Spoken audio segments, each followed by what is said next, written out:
बघा, आता आपण मराठी विषयाच्या अध्यापन पद्धती साठी पेपर 1 आणि पेपर 2 साठी तुम्हाला 3 अध्यापन पद्धती येतात.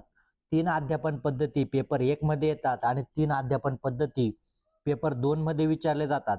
या अध्यापन पद्धतीवर आलेले जे तुम्हाला प्रश्न आहेत, ते मी तुम्हाला सांगेल आणि अध्यापन पद्धती कशा असतात आणि त्यांचा वापर कसा केला जातो हे पण मी तुम्हाला सांगतो. म्हणजे तुम्हाला त्या अध्यापन पद्धतीवर प्रश्न आला तर तुम्हाला लगेच उत्तर काय येईल, देता येईल. आता पहिली अध्यापन पद्धती आहे व्याकरण अनुवाद विधी. आता व्याकरण अनुवाद विधी म्हणजे काय? व्याकरण अनुवाद पद्धती ही आपली मातृभाषा वापर करून शिकवली जाते. ज्या वेळा एखादा शिक्षक इंग्लिश विषय शिकवत असताना त्याचे ट्रान्सलेशन करून मराठीमध्ये करतो, त्यामुळे विद्यार्थ्यांना इंग्लिशमध्ये काय म्हटलं आहे हे मराठीमध्ये सांगितलं जातं. त्यांचा मातृभाषेचा वापर वापर केला जातो. याला व्याकरण अनुवाद पद्धती असं म्हणतात. म्हणजे बघा, व्याकरण अनुवाद पद्धतीमध्ये काय असतं का शिक्षक काय करतात, मातृभाषेचा वापर करतात. सगळ्यात महत्वाचं लक्षात काय ठेवायचं, व्याकरण अनुवाद पद्धतीमध्ये काय केलं जातं, मातृभाषा वापरली जाते. मातृभाषा वापरली जाते. आपण पण बघा, जेव्हा लहान होतो आपल्याला शिक्षक एखादा इंग्रजीचा टॉपिक शिकवायचे, तर ते काय करायचे, आपल्याला मराठीमध्ये त्याची सांगड घालून द्यायचे, त्याचा अर्थ मराठीमध्ये सांगायचं. मग तुम्हाला प्रश्न असाच विचारला जातो, कोणत्या अध्यापन पद्धतीमध्ये मातृभाषेचा वापर केला जातो? मातृभाषेचा वापर केला जातो कोणत्या अध्यापन पद्धतीमध्ये? तर व्याकरण अनुवाद पद्धतीमध्ये शिक्षक काय करतात, जी भाषा शिकवत असतात त्याचं ट्रान्सलेशन मराठीमध्ये करतात. म्हणजे मराठी भाषेला स्थान असतं. मग तुम्हाला असं पण प्रश्न येईल, कोणत्या अध्यापन पद्धतीमध्ये कोणत्या अध्यापन पद्धतीमध्ये मातृभाषेला स्थान असतं? मातृभाषा तुमची मराठी असो, हिंदी असो, इंग्रजी असो, कुठली असो. पण व्याकरण अनुवाद पद्धतीमध्ये तुम्हाला हिंदीमध्ये पण प्रश्न येऊ शकतो, कौन अध्यापन पद्धती में मातृभाषे का विशेष स्थान होता है? स्थान असतं म्हणजे त्याला जागा असते, महत्व असतं. तर कोणत्या पद्धतीमध्ये असतं? व्याकरण अनुवाद जी पद्धती असते त्यामध्ये मातृभाषेला स्थान असतं म्हणजे मातृभाषा वापरली जाते. याच प्रकारे तुम्हाला प्रश्न विचारले जातात. आता व्याकरण अनुवाद पद्धती कधीच डोक्याच्या बाहेर जाऊ देऊ नका का मातृभाषा कुठल्या पद्धतीत वापरली जाते असा जर प्रश्न आला तर व्याकरण अनुवाद पद्धती. त्याच्यानंतर 2 आहे प्रासंगिक नोंदी. आता प्रासंगिक नोंदी म्हणजे काय असतं? आता एखादा विद्यार्थी त्याच्या मित्रांशी कसा वागतो, मग तुम्हाला प्रश्न असाच येतो, एखादा विद्यार्थी त्याच्या मित्रांबरोबर कसा वागतोय याच्या नोंदी जर शिक्षिका ठेवत असेल तर हे काय करत आहे, तर ती काय करत आहे, प्रासंगिक नोंदी करत आहे. आता प्रासंगिक नोंदी म्हणजे बघा, आता एखाद्या विद्यार्थ्याचं निरीक्षण करत असताना मग तो विद्यार्थी वर्गात कसा त्याच्या मित्रांशी बोलतो, बरोबर आहे का नाही, कसा बोलतो, त्याच्या मित्रमैत्रिणींशी कशा प्रकारे वागतो, या प्रकारच्या ज्या नोंदी केल्या जातात याला प्रासंगिक नोंदी म्हणतात. बघा, एखादा विद्यार्थी त्याच्या मित्रांशी त्याच्या मैत्रिणीशी कशा प्रकारे वागतो, वर्गात कशा प्रकारे बोलतो, त्याचे वर्तन काय आहे याचे शिक्षक निरीक्षण करतात आणि त्या नोंदी लिहून ठेवतात. त्यांना प्रासंगिक नोंदी असं म्हणतात. बघा, आता मग तुम्हाला असाच प्रश्न विचारला जाईल, बरोबर आहे का नाही, एखाद्या विद्यार्थ्याचे शिक्षक निरीक्षण करतात, तो वर्गात कशा प्रकारे वागतो, कशा प्रकारे वर्तन करतो, या संबंधी केलेले निरीक्षण म्हणजे काय, या संबंधी केलेले निरीक्षण म्हणजे काय, प्रासंगिक नोंदी होय. म्हणजे जी नोंद केली जाते याला काय म्हटलं जातं, निरीक्षण म्हटलं जातं का? अजिबात नाही. याला काय म्हटलं जातं, प्रासंगिक नोंदी. म्हणजे तो विद्यार्थ्यांची कशा, त्याच्या मैत्रिणीशी कसा वागतो, मित्राशी कसा वागतो, वर्गात कसा वागतो, बोलतो कसा, त्याचं वर्तन काय आहे, या संदर्भात ज्या नोंदी केल्या जातात त्याला प्रासंगिक नोंदी असं म्हटलं जातं. एकदम लक्षात ठेवायचं, समजून घ्यायचं. तुम्ही 100% पास होणार. पेपर 1 आणि पेपर 2 साठी एकच अभ्यासक्रम असतो.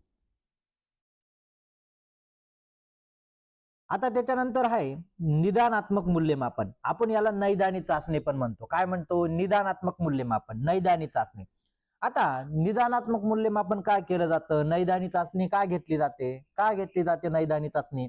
आता नैदानी चाचणीचा मुख्य उद्देश काय आहे, मी वाचण्याच्या आधी तुम्हाला सांगून देतो म्हणजे वाचायची सुद्धा गरज पडणार नाही. आता निदान चाचणी म्हणजे एखादा विद्यार्थी समजा जोड अक्षर लिहिण्यामध्ये चुका करतोय, बरोबर आहे का नाही, मग तुम्ही काय करणार, त्याला एक चाचणी घेणार म्हणजे निदान चाचणी. हा, मग तुम्हाला ते कळतं की कोणत्या प्रकारचे जोडाक्षर चुकतो तो, 2 अक्षरी मध्ये 3 अक्षरी मध्ये चुका कुठे होतात. म्हणजे जसं आपण डॉक्टराकडे गेलो, डॉक्टर काय करतो, पहिले गेले गेले आपल्याला इंजेक्शन टोचून देतो का आणि मग विचारतो का तुम्हाला काय आजार झालेला होता. डॉक्टर पहिले काय करतात, आपलं निदान जाणून घेतात ना, तुम्हाला काय होतंय, काय होतंय मॅडम तुम्हाला, ताप आलेला आहे का, सर्दी आलेली आहे का, डोकं दुखतंय का, हे सगळं विचारून घेईल. म्हणजे काय केलं, हे सगळं जाणून घेतलं. काय घेतलं, जाणून घेतलं आणि त्याच्यावर निदान केलं. म्हणजे तुम्हाला इंजेक्शन दिलं, कुठली डोकं दुखायला काय असेल, तुमचे हातपाय दुखताय, सर्दी आली, ताप आला, याच्यावर निदान करेल का पहिले इंजेक्शन दिलं मग विचारत बसेल. त्याच प्रकारे निदानात्मक चाचणी काय काम करते, का विद्यार्थ्यांच्या ज्या उणीवा आहेत, निदानात्मक मूल्यमापन हे साधन आहे, बरोबर आहे का, हे साधन आहे ज्याद्वारे विद्यार्थ्यांच्या कर्तृत्वामध्ये आढळलेले दोष, कर्तृत्व म्हणजे काय, त्याच्या अभ्यासक्रमामध्ये आढळलेले दोष यांचं योग्य ज्ञान मिळवण्यासाठी उपयोग होतो. म्हणजे एखादा विद्यार्थी गणितात चुकतोय बा, लसावी काढताना चुकतोय, मसावी काढताना चुकतोय, का चुकतोय, कुठे काय कशामुळे चुकतोय, त्याच्या नक्की मूळ संख्या पाठ नाही येत का. मग समजा त्याला मूळ संख्या तो 4ने पण भाग देत असेल, पण 4 ही मूळ संख्या नाहीये, जर तो 4ने भाग देत असेल तर तेव्हा केव्हा कळणार आहे तुम्हाला, तुम्ही जेव्हा निदानात्मक चाचणी घेणार तेव्हा त्याने 4 वापरलेला असेल तर तुम्ही म्हणाल का 4 वापरू नका बाबा, 4 ही काय मूळ संख्या नाही आहे, हे तुम्हाला सांगता येईल ना. म्हणजे काय होतं, त्याचं ज्ञान असतं, जे दोष असतं, कमतरता असतात, हे मिळवण्यासाठी निदानात्मक चाचणीचा उपयोग केला जातो. या त्रुटी दूर करण्यासाठी आणि योग्य व्याकरणात्मक भाषा शिकण्यासाठी उपयोग होतो. योग्य व्याकरणात्मक भाषा म्हणजे एखादा विद्यार्थी समजा बोलण्यामध्ये चुका असेल, चढ उच्चार करत असेल, मग व्याकरणात्मक भाषा म्हणजे काय, जी योग्य बोलली जाते त्याला व्याकरणात्मक म्हटलं जातं. एखाद्या शब्दाचा उच्चार आपण मराठी भाषेनुसार मग आपण म्हणतो नाही रे असा उच्चार नाही, म्हणजे काय, व्याकरणात्मक उच्चार म्हणजे शुद्ध उच्चार, बरोबर आहे का नाही. व्याकरणात्मक उच्चार म्हणजे काय, शुद्ध उच्चार. मग यासाठी पण निदानात्मक चाचणी उपयोगाची असते. शिक्षक विद्यार्थ्यांना अध्यापन करत असताना जर तो पाठ विद्यार्थ्यांना समजत नसेल तर आपल्या अध्यापन पद्धतीमध्ये पण बदल करता येतो. म्हणजे बघा, मग तुम्हाला असा पण प्रश्न विचारला जाईल की निदानात्मक चाचणी फक्त विद्यार्थ्यांसाठीच उपयोगी आहे का, अजिबात नाही, दोघांसाठी उपयोगी आहे. शिक्षकासाठी पण उपयोगी आहे आणि विद्यार्थ्यांसाठी पण उपयोगी आहे. तुम्हाला प्रश्न येऊ शकतो, निदानात्मक चाचणी फक्त शिक्षकासाठी उपयोगी असते का, सत्य आहे का असत्य, तर असत्य आहे. निदानात्मक चाचणी विद्यार्थी आणि शिक्षक सगळ्यांसाठी उपयोगाची आहे. काय उपयोगाची, मग तुम्ही म्हणाल शिक्षकांसाठी काय उपयोगाची. आता उदाहरणार्थ मी तुम्हाला अध्यापन करत आहे आणि समजा तुम्हाला एखादा टॉपिक नाही समजला, तुमच्या वारंवार त्याला चुका झाल्या, हे मला काय झालं, मला पण निदान झालं ना, मग मी माझी अध्यापन पद्धत बदलेल. आता बघा, ज्या वेळा सीटेटचा मी पहिला क्लास चालू केला त्यावेळा आपले ऋतुजा मॅडम असतील, पाटील मॅडम असतील, अशा 2-3 होत्या त्यावेळा. तर त्यांनी मला सांगितलं होतं का सर सीडीपी हा विषय हिंदीमध्ये असतो त्यामुळे आम्हाला काही समजत नाही, ते काहीच कळत नाही. मग मी म्हटलं यार मुलांना द्यायचं तर 100% द्यायचं, नुसतं अशा वरवरच्या गोष्टी करायच्या नाही, कारण मला काही व्ह्यूज वाढवायचे नाही, मला 100% पास करायचे. मग मी म्हटलं मी तुम्हाला मराठीमध्ये सांगतो ना, मी तुम्हाला फक्त ती कन्सेप्ट समजून देतो. मी मराठीमध्ये सांगितल्यामुळे म्हणजे काय झालं, त्यांनी मला, मग मी अध्यापन पद्धतीमध्ये बदल केला ना माझ्या, मग मराठीमध्ये सांगायला लागलो. आणि मी माझ्या गर्व करत नाही ज्ञानाचा, तर मी एवढं सांगतो, ज्यांनी ऑगस्ट पासून माझ्या क्लास जॉईन केलेला आहे त्या लोकांना सीडीपी जे मानसशास्त्र एकदम आता खेळ वाटायला लावले, एवढं सोपं वाटायला लागलं, तर ते म्हणतात सर जर आम्ही पहिले समजून घेतलं असतं तर आज आम्ही पास झालेलो असतो, ही वेळ आलेली नसती. पण जाऊ द्या, जे झालं ते चांगल्यासाठीच होतं. म्हणजे तुमचं निदान करण्यासाठी शिक्षकाला पण निदानात्मक चाचणीचा उपयोग होतो, बरोबर आहे का नाही. जर शिक्षकांच्या लक्षात आले तर तो त्याच्या अध्यापन पद्धतीमध्ये बदल करतो, यालाच निदानात्मक मूल्यमापन म्हटलं जातं. पेपर 1 मध्ये, माझा अंदाज पेपर 2 का 1 मध्ये यावेळा आलेला प्रश्न आहे का शिक्षिका चुका दुरुस्त करण्यासाठी, म्हणजे दुसऱ्यांच्या चुका लक्षात आणण्यासाठी काय केलं जातं, निदानात्मक चाचणीचा उपयोग केला जातो. त्याला नैदानी चाचणी पण म्हणतात, नैदानी चाचणी. या प्रकारे हा टॉपिक होता. त्याच्यानंतर थेट पद्धत बघा, पेपर 1 मध्ये आलेला प्रश्न आहे. आता तुम्ही व्याकरण अनुवाद पद्धती पाहिली, आता थेट पद्धत बघूया. आता व्याकरण अनुवाद पद्धतीमध्ये मी काय सांगितलं होतं, का मातृभाषा वापरली जाते. व्याकरण अनुवाद मध्ये मातृभाषा वापरली जाते, पण थेट थेट पद्धत त्याच्या उलट चालते. थेट पद्धत उलट चालते म्हणजे थेट पद्धतीमध्ये मातृभाषा वापरली जात नाही. जे पण शिकवायचं डायरेक्ट, आता मुलांना समजा इंग्रजी शिकवायचं तर तुम्ही डायरेक्ट इंग्रजीमध्ये शिकवायचं, मराठीमध्ये त्याच्या मातृभाषेमध्ये काहीच शिकवायचं नाही. मग तुम्हाला यावेळेस असाच प्रश्न आलेला होता, कोणत्या अध्यापन पद्धतीमध्ये मातृभाषा वगळली जाते म्हणजे वापरली जात नाही. कोणत्या अध्यापन पद्धतीमध्ये मातृभाषा वगळली जाते, तर थेट पद्धतीमध्ये. आता आपण वाचून घेऊ आणि त्याचं विश्लेषण करू. थेट पद्धती म्हणजे विद्यार्थ्यांना जर एखादी भाषा शिकवायची असेल तर त्यांनी जी भाषेत शिकवायची त्याच भाषेत बोलले जाते. म्हणजे बघा, आता तुम्हाला मला हिंदी शिकवायचंय तर मी हिंदीमध्येच बोलेल, मातृभाषेचा तुमचा वापर करणार नाही. तुमची मातृभाषा मराठी असो इंग्रजी असो मी वापर करणार नाही, मी हिंदीमध्येच बोलत जाईल. म्हणजे थेट पद्धतीमध्ये जी भाषा शिकवायची आहे तीच भाषेमध्ये बोललं जातं. म्हणजे मातृभाषा काय जाते, वगळली जाते, वापरली जात नाही, मातृभाषेला स्थान नाही. प्रश्न असा पण विचारला जाऊ शकतो, कोणत्या अध्यापन पद्धतीमध्ये मातृभाषेला स्थान नाही. स्थान नाही म्हटलं तर थेट पद्धती, आणि स्थान आहे म्हटलं तर व्याकरण अनुवाद पद्धती.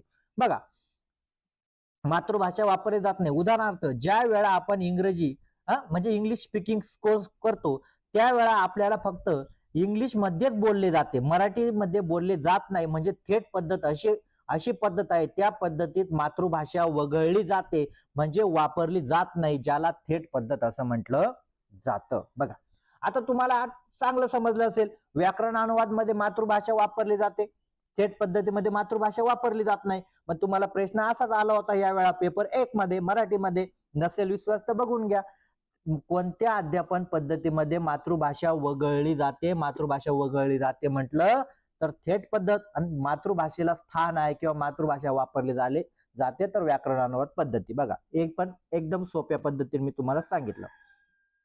आता समग्र भाषा पद्धत बघा, हा पण प्रश्न तुम्हाला आलेला आहे, समग्र भाषा पद्धत. आता समग्र भाषा पद्धत म्हणजे काय असतं हे पण मी तुम्हाला थोडक्यात सांगतो, मग या मुद्द्यांवर चर्चा करूया. समग्र भाषा पद्धत म्हणजे काय असतं, आता समजा एखादा विद्यार्थी बोलताना लिहिताना काहीतरी चुका करतोय, काय करतोय, चुका करतोय, त्याच्या चुकांकडे लक्ष द्यायचं नाही, त्याला काय सांगायचं, लिह, तुला बोल. आता एखादा विद्यार्थी, आता समजा मी एखादी लहान मुलगी असेल, मी तिला बोलायला लावलं आणि बोलताना तिच्याकडून चुका होत आहे, काही शब्द वेगळे वापरले जात आहे, मग मी तिला थांबवत नाही, तरी शिक्षिका काय म्हणते, नाही शाबास, बोलती राह, बोलत राहा. म्हणजे काय असेल, म्हणजे त्यांच्या चुकांवर लक्ष देत नाही. लिहिताना समजा एखादी मुलगी लिहित आहे, एखादा मुलगा काहीतरी लिहित आहे, निबंध लिहित आहे, मी त्याला थांबवायचं नाही, त्याला त्याचं लिखाण काम पूर्ण, त्याला अभिव्यक्त पूर्ण होऊ द्यायचं. आणि त्याच्यानंतर म्हणजे काय, ज्या पद्धतीमध्ये विद्यार्थ्यांच्या चुकांकडे लक्ष न देता त्यांचा भाषा विकास महत्वाचा असतो, त्यांना भाषा विकास महत्वाचा असतो, त्याला समग्र भाषा पद्धत म्हणतात. पेपर 1 मध्ये आलेला प्रश्न आहे, असाच प्रश्न आलेला होता ना, का विद्यार्थी लिहित असताना विद्यार्थ्यांच्या चुकाकडे शिक्षिका काय करते, लक्ष देत नाही, चुकांकडे लक्ष देत नाही, तर कोणती पद्धती वापरते, तर ती पद्धत आहे समग्र भाषा पद्धत. आता आपण समजून घेऊया. समग्र भाषा पद्धत म्हणजे विद्यार्थ्यांना बोलके करायचं, बरोबर आहे का नाही, सगळं काय बोलके करायचं, चुकाकडे लक्ष नाही द्यायचं. नाहीतर मग चुका झाल्या का आपल्याकडे होतं, नाही तुझा हा शब्द चुकलेला, बैस खाली, आता हा समोरचा बोलणार आहे, असं नाही करायचं. विद्यार्थ्याला बोलकं करायचं, बोल बाबा, तुझ्या मनात काय, तुला गावाबद्दल माहिती सांगायची ना, सांग, तुला तुझ्या घराबद्दल सांग. का आपण म्हणायचं नाही शाळा आहे, शाळेत फक्त शाळेतलीच माहिती सांगायची, घरातली, असं नाही करायचं. समग्र भाषा पद्धतीमध्ये फक्त विद्यार्थ्यांना बोलकं करायचं, त्यांना लिहायला लावायचं, त्यांच्या चुकांकडे लक्ष द्यायचं नाही. समग्र भाषा पद्धतीमध्ये विद्यार्थ्यांना बोलके करायचे, विद्यार्थ्यांना बोलके करून त्यांना अभिव्यक्त करण्याची सवय लावायची. अभिव्यक्त करण्यासाठी बघा, याच्यामध्ये पेडोलॉजी पण निर्माण होईल ना.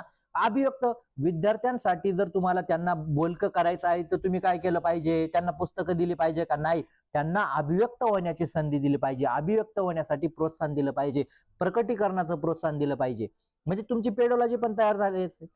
त्याने जर चुका केल्या असतील तर त्या चुकांकडे लक्ष न देता बोलण्यासाठी प्रेरणा देणे. म्हणजे बघा, एखादा चुकत असेल तर त्यासाठी त्याचं काय देणं, त्याला प्रोत्साहन देणं, त्यांच्या भाषेचं कौतुक करणं. भाषेचं कौतुक म्हणजे एखादा चुकला पण असेल, वा वा वा, छान, खूप चांगला होता प्रयत्न तुझा, पण थोडा अजून लक्ष द्यायचं, चांगलं होईल. का असं म्हणायचं काय गावंढळ पोरगा आहे रे, ती समोरची पोरगी बघ किती चांगलं बोलती आणि तुला काय असं काही कळत नाही, कसा आहे तुझा भेजा कसा आहे, असं जर तुम्ही केलं तर ते विद्यार्थी परत बोलायला येईल का? अजिबात बोलायला येणार नाही. म्हणून तुम्ही काय केलं पाहिजे, त्याची जी भाषा वापरलेली आहे त्याचं कौतुक केलं पाहिजे. कौतुक केलं पाहिजे, वा छान आहे, खूप चांगला प्रयत्न होता तुझा बरं का, आवडलं, मला आवडलं, अजून चांगला अभ्यास केला तर अजून चांगला बोलशील.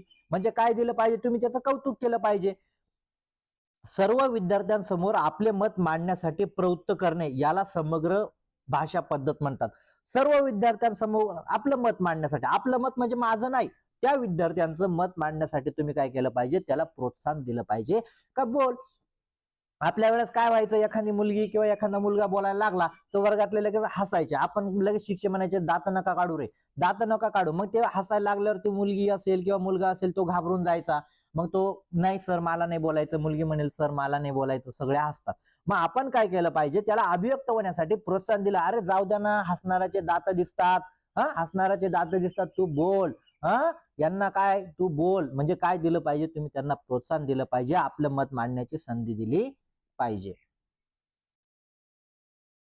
आता शेवटच्या या दोन पद्धती आहेत आजच्या टॉपिकवरच्या, आगमन आणि निगमन. आता आगमन आणि निगमन काही विद्यार्थ्यांना माहित असेल, काहींना माहित नसेल.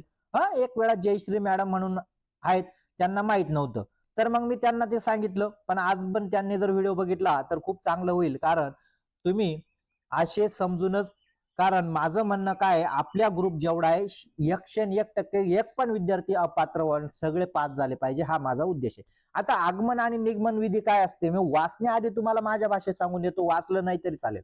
आगमन. आता आगमन पद्धती म्हणजे काय, आगमन पद्धतीमध्ये पहिले उदाहरणं दिली जातात आणि मग नियम सांगितले जातात. लक्षात काय ठेवायचं, आगमन विधीमध्ये पहिले उदाहरणं सांगायचे आणि नंतरून नियम सांगायचे. आगमन पद्धतीमध्ये पहिले विद्यार्थ्यांना उदाहरणे दिली जातात, उदाहरणं दिल्यानंतर नियम सांगितले जातात, त्याला आगमन पद्धती म्हणतात. आता उदाहरणार्थ आपण खूप सारे उदाहरणं दिले आणि उदाहरणं दिल्यानंतर मी सांगितलं याला विशेष नाम म्हणतात. म्हणजे कोणत्या पद्धतीचा उपयोग केला मी, आगमनचा. आता निगमन पद्धती म्हणजे काय, निगमन पद्धती म्हणजे पहिले नियम सांगायचे आणि मग उदाहरण द्यायचे, फक्त त्याच्या उलट. निगमन मध्ये पहिले नियम सांगायचे मग उदाहरण द्यायचे. मग यावेळा आलेला प्रश्न होता, कोणती पद्धती नियमों पर आधारित होते, नियमों पर आधारित होती म्हणजे निगमन पद्धती. म्हणजे ज्या ठिकाणी शिक्षिका पहिले नियम सांगत असेल, भाषेचे नियम सांगत असेल आणि त्यानंतर उदाहरणं देत असेल तर निगमन पद्धत आहे. आणि शिक्षिका पहिले उदाहरणं देते, शिक्षिका पहिले उदाहरण देते, उदाहरण देऊन जर नियम सांगत असेल तर ती आगमन पद्धत असते. बघा, याच प्रकारे तुम्ही ज्या अध्यापन पद्धती आहेत या समजून घ्या. हा लाईक करा, कारण कसा वाटला हा व्हिडिओ, कारण तुमच्या प्रतिक्रिया पण मी तुम्हाला सांगितलंय, तुमच्या प्रतिक्रिया तुमच्या कमेंट बॉक्स मध्ये तुम्हाला समजलं नाही समजला, स्पष्टीकरण अजून पाहिजे नाही पाहिजे, हे तुम्ही कमेंट बॉक्स मध्ये पण सांगायला पाहिजे. म्हणजे मला पण माझ्या अध्यापन पद्धतीमध्ये बदल करता येईल ना, निदानात्मक मूल्यमापन करून. तुम्ही हा व्हिडिओ प्रत्येकाने बघा आणि प्रत्येकाने बघितल्याशिवाय राहू नका, नाहीतर सीटेट पास होणं खूप अवघड होऊन जातं. बघा, अध्यापन पद्धती 3 मार्काला येतात. व्याकरण जे असतं ना, म्हणजे आपले जे वाचनाचे प्रकार ते 1 ते 2 मार्काला, म्हणजे अशा 5 मार्काला जे तुम्हाला कंटेन वर येतं आणि बाकीचे तुम्हाला 10 मार्काची पेडोलॉजी, 15 मार्काचा पॅसेज, अशा प्रकारे हा मराठी आणि हिंदीचा सिलेबस असतो. सगळ्यांनी हा व्हिडिओ बघा, कमेंट्स करा आणि समजला का नाही नक्कीच प्रतिक्रिया द्या.